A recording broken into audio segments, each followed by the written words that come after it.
like us, is alive. You don't have to venture far from our cities and towns. Just slow down and go back to nature. So refreshing. You may know me as an actor and descendant of Arundel and Arabana people, but nature is my medicine. Holly's a writer. They have that mythic fairy tale quality. Whose inspiration is the magic of the natural world.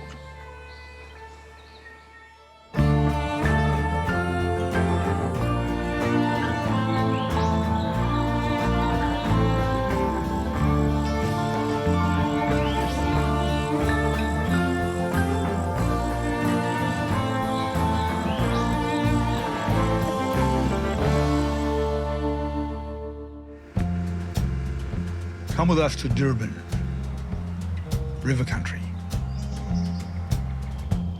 where the red gums dance and the sandstone speaks. Oh, Aaron. Oh, wow, there it is. Here we embrace life's ebb and flow. We meet a writer whose deep love of plants inspires her creative practice, and an artist who introduces us to the powerful ancestral spirit, Bayami.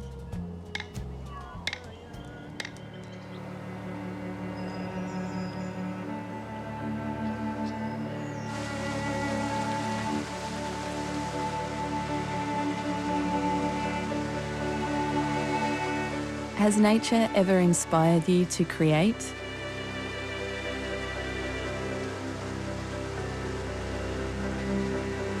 Mother Nature can open us up to new ways of sensing and understanding ourselves.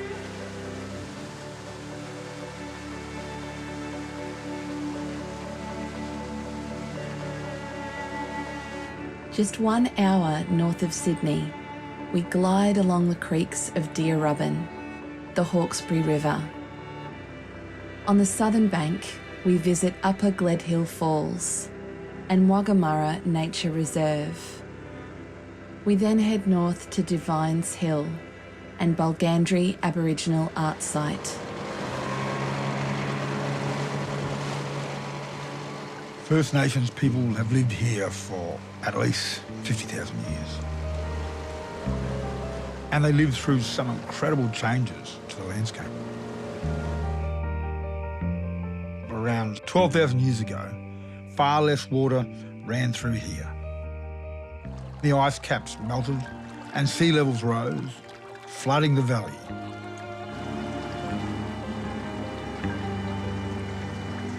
People made rock carvings and paintings.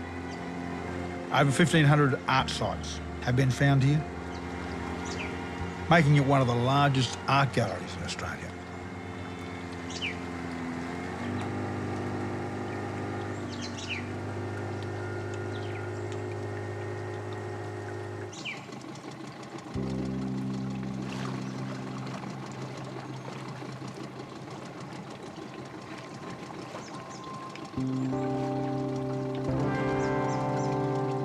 Oh, wow. Look at that.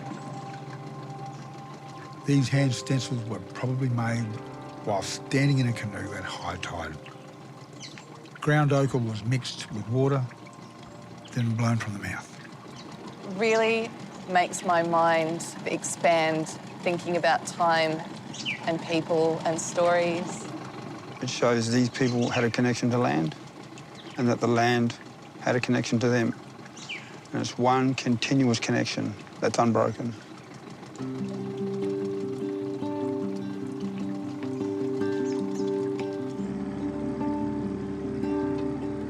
Looking around, Mother Nature is an artist here too. The way that the rocks are sculpted, the colours of the sandstone, the weathering, the honeycomb and caramel. It's a living art gallery. Best art gallery in the world, I reckon. Best art gallery in the world, and no cover charge.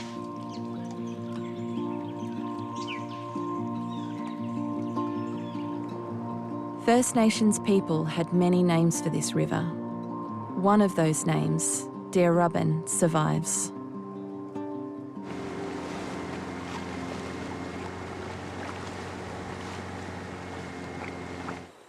Deerrubben is famed for its breadth, its tides and its flow, but also for what might lie beneath, including a river monster. The Newcastle Sun, Thursday, the 28th of August, 1924. Mr. W.J. Riley reports. While walking along the terrace at midday, we were attracted by something in the river beneath. In a deep hole. We looked down and saw a big ugly thing of yellowish or sandy colour. It was not a pleasant-looking animal. And I certainly should not care to be in the water and have it after me. I'm still sceptical because I haven't seen it yet. So, like, this is Australia's Loch Ness monster, is it? Yeah, I guess it's one of those fascinations with water and what else might lurk apart from those of us on it. You mean water? No, what's in the depths?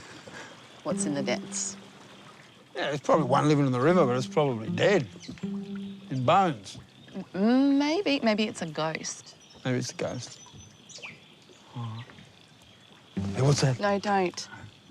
Don't do that. There's these dark shadows in the water. Hey, what's that? No, don't. Don't. Stop it. Hey, what's that? What's that shadowy thing? All right, well, we should get going. Okay, I'm not going to Sitting argue here on that one. only makes us a target. Hey, what's that? It nearly worked. Nearly worked. nearly worked. Nearly worked. Yeah, I know. It nearly worked.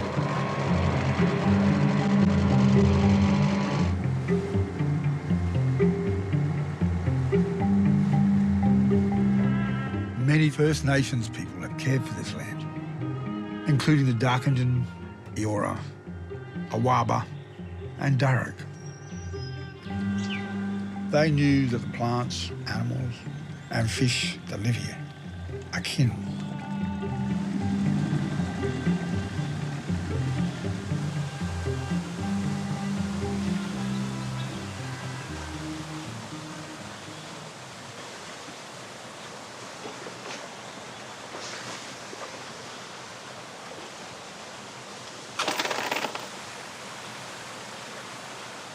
Oh, Aaron. Right there. Oh, wow, there it is. There it is. It's a fish and a jellyfish, it looks like. So it's pointing out that there are fish in the area and that's the type of food that you'll find here. So it's art and it's story and it's kindness. Yeah, come on.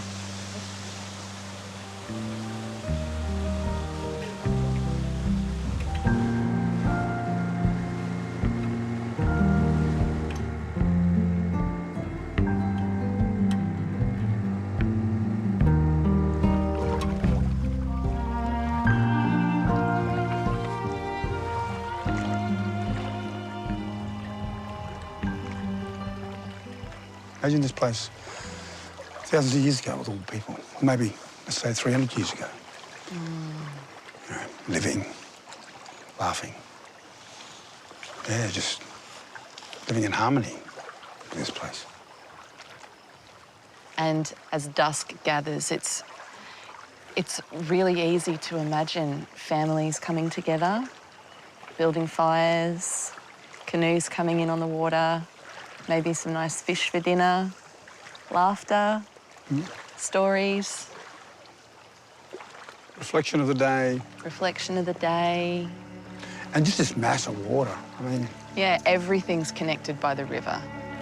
amazing body of water.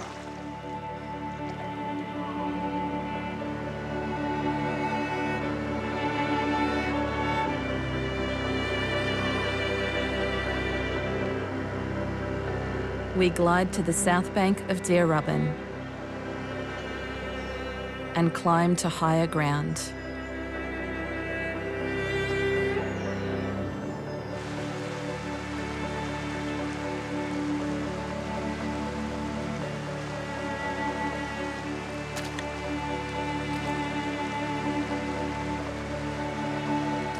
Within the Ku-ring-gai Chase National Park is Upper Gledhill Falls.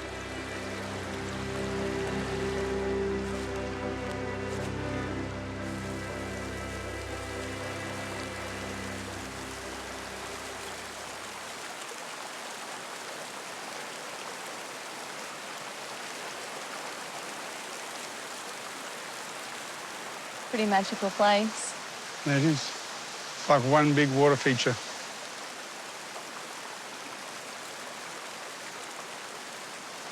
It reminds me of all the stories that I used to read as a little girl, like Snugglepot and Cuddlepie and Tiddalik the Frog.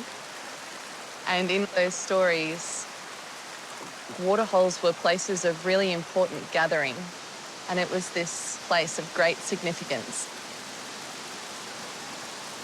Want to go check it out? Let's go and check it out. You going to swim? Not committing? Non-committal? Non-committal. Non-committal. Non-committal. Okay. Okay.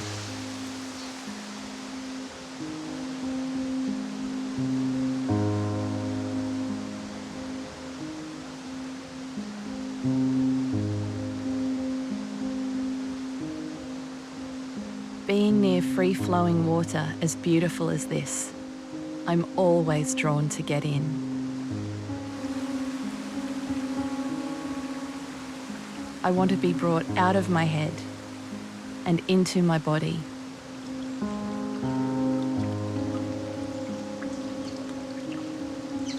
In water, I feel like I can let go. I can be open to the world around me and let my imagination just drift.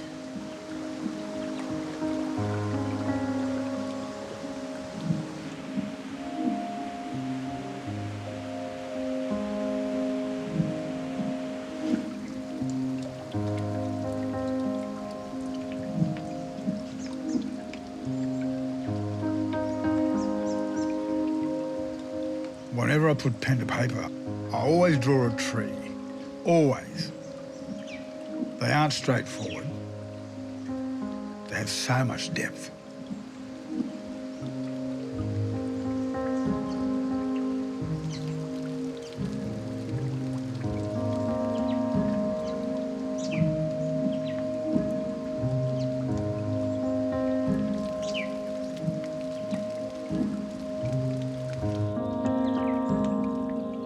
Sketch something beautiful in nature. A tree, a river, mountain. Don't worry if it's good. Just concentrate on how being there makes you feel. Take a photo and share it with us at #BackToNatureAU.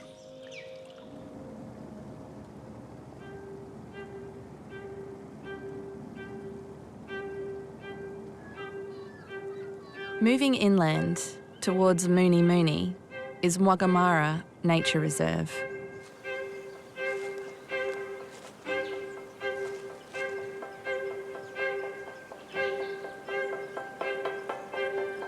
Mwagamara comes from the Awabakal dialect. It means preserve for the future.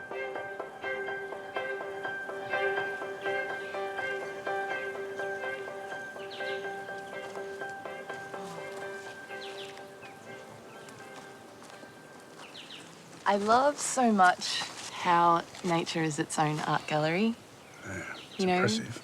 And I think Judith Wright, one of Australia's great poets, for me, she captured the mystery of these scribbly gums when she wrote that the scribbles are the written tracks of a life I cannot read. The scribbles are caused by moth larvae that burrow into the bark. So the tree and the moth have a whole kind of endless cycle of making art and life together. It's beautiful.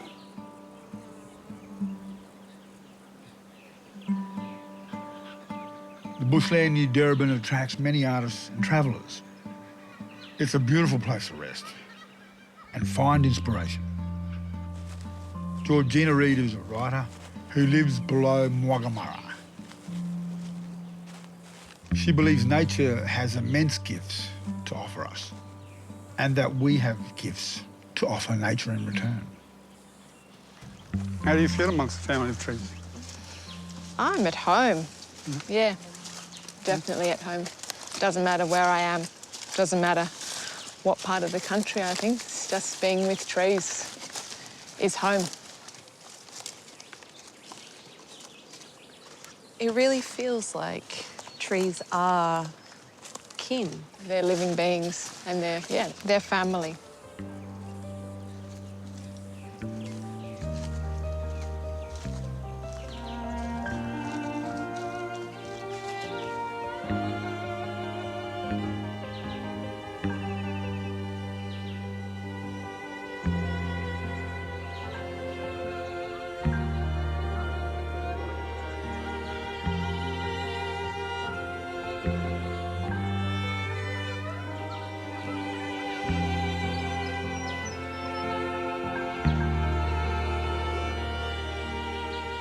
I like the way the plants and the land and the animals kind of bend and move around each other.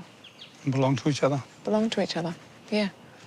And those ideas of the gifts that we can give to nature, what do you think they are? I think the gift we can give is our presence and our attention and our care that underpins that.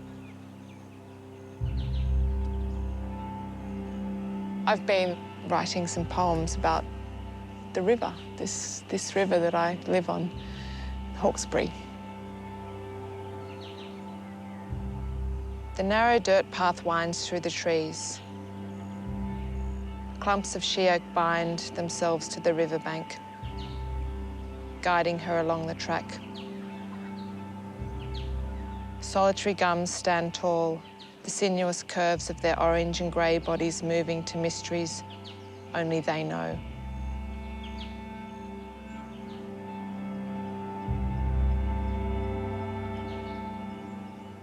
Who is one of your favourite nature poets?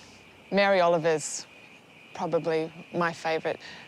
One of her pieces that I always think of that, accompanies me as I wander around. It's instructions for living a life. Pay attention, be astonished, tell about it. What else is there? That's enough. It's like 7 words maybe, and it says pretty much everything. That's what I aspire to. It's beautiful.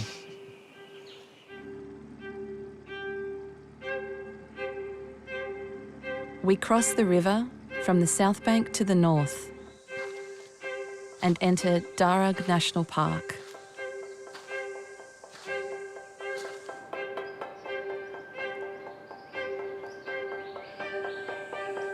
This is Devine's Hill, a walking track that was once part of the Great North Road. This creation was not about art or storytelling.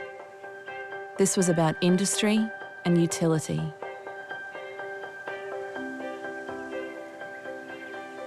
From 1826 to 1836, the Great North Road was built by some 5,000 convicts. It was a grand feat of engineering. Convict gangs excavated the earth using picks, sledgehammers, and gunpowder. Culverts and retaining walls were constructed so the road wouldn't flood or collapse.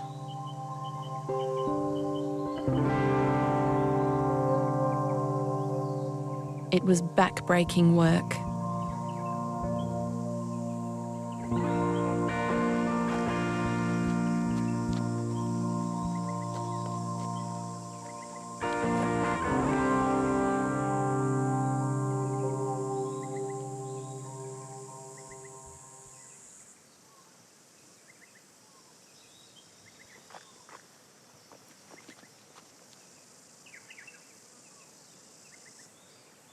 For First Nations people, the road was a scar cut through country. Imagine what they were thinking. The convict gangs, the explosions, the muskets. Well, they were distressed and terrified at what they were seeing. You know, this is their mother. It's their very being.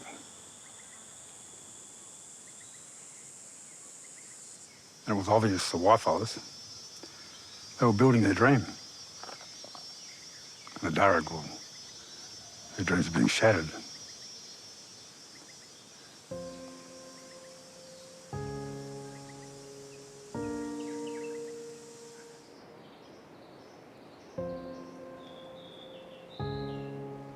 Near the top of Divine's Hill is a rock shelter called Hangman's Rock. The convicts who worked here were re-offenders. Many were whipped by the guards and forced to wear painful leg irons. Some were chained together, working relentlessly through the heat of the day. This was punitive labour. For those serving life sentences, there was little hope, just hardship. Those who were not condemned held on to the hope that one day they would be set free.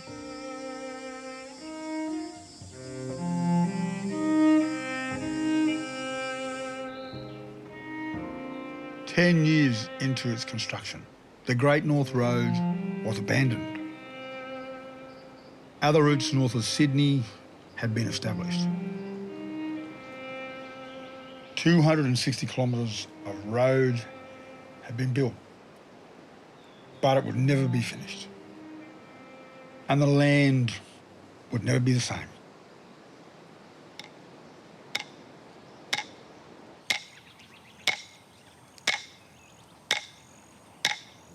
You can do Nayania Baraya, Nayania Manania, Manania, Manania. You can do Nayania Baraya, Nayania Manania, Manania, Manania. Panel Gadangulang, Panel Gadangulang. Panel Gadangulang. You can do Nayania Baria, Nayania Manania, Manania, Manania. You can do Nayania Baria, Nayania Manania, Manania, Manania. Panel Gadangulang, Panel Gadangulang. Panel Gadangulang. Yamma, welcome Holly and Aaron. We welcome you here on behalf of our community to our beautiful lands in Darkinjung country. So Yamma, Yamma, Yamma.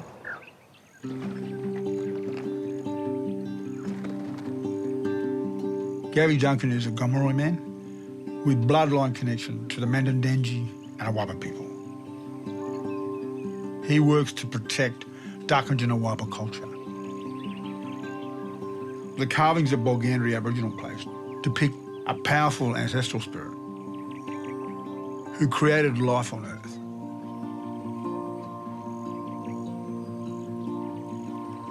So this amazing figure is Bayami. And Baya, the first part of the word in Bayami, means to create. We have this religious belief, spiritual belief, that Bayami came from the morning star in the Mirrabooka. Mirrabooka in language here too means Milky Way. Mirror means stars and Booka means river. We call that the river of life as such. So our people believe that, you know, life was brought here, we were made of this earth, and so our ancestral beings, which Bayami created us from, the plants, the animals, the birds, all the creatures of the earth itself, you know, coming from the land and from the sky. I mean, what's beautiful about the ancestors and what they've left is these depictions of their lives and their world.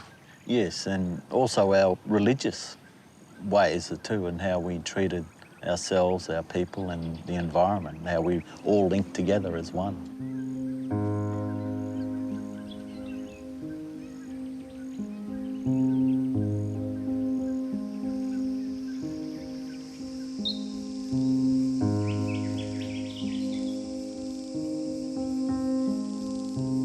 Nearby is an Aboriginal place called Warri.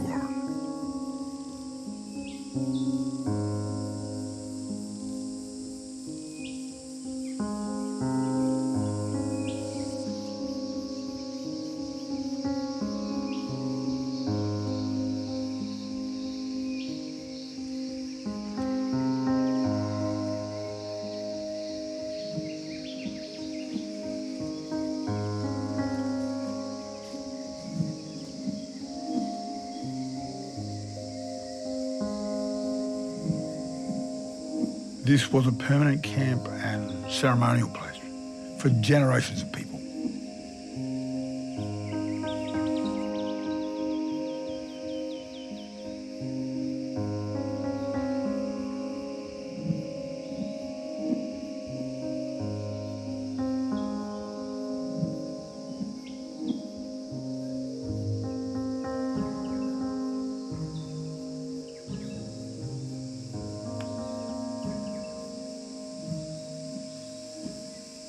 It's profoundly moving to see the different sizes of hands, like the child hands and then the adult hands. So when we come here and we bring our community to places like this, you know, we feel that the old people are here. They're here watching us. They're right here with us and listening to us, basically sitting with us here. And, you know, their presence is, you know, something that you can really feel. Oh, totally. The whole family's here. Truly is a family cave. Oh, And, proper gathering place. yeah, yep.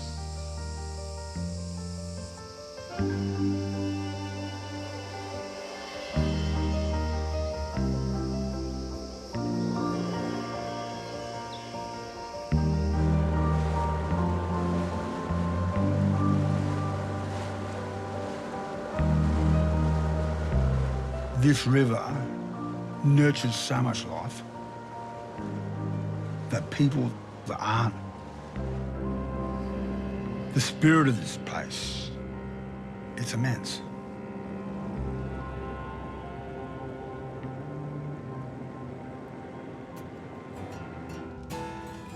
As we're on the river, oysters are the perfect choice. I love oysters served with a mignonette dressing and warrigal greens. Chop an echalot and pop it in a jar with a splash of Shiraz vinegar, white vinegar and ground white pepper. Pop the warrigal greens into gently boiling water until they brighten in colour. Add a drizzle of olive oil and as much or as little dressing as you like. Squeeze some lemon. It's an incredible way to end a day on the river.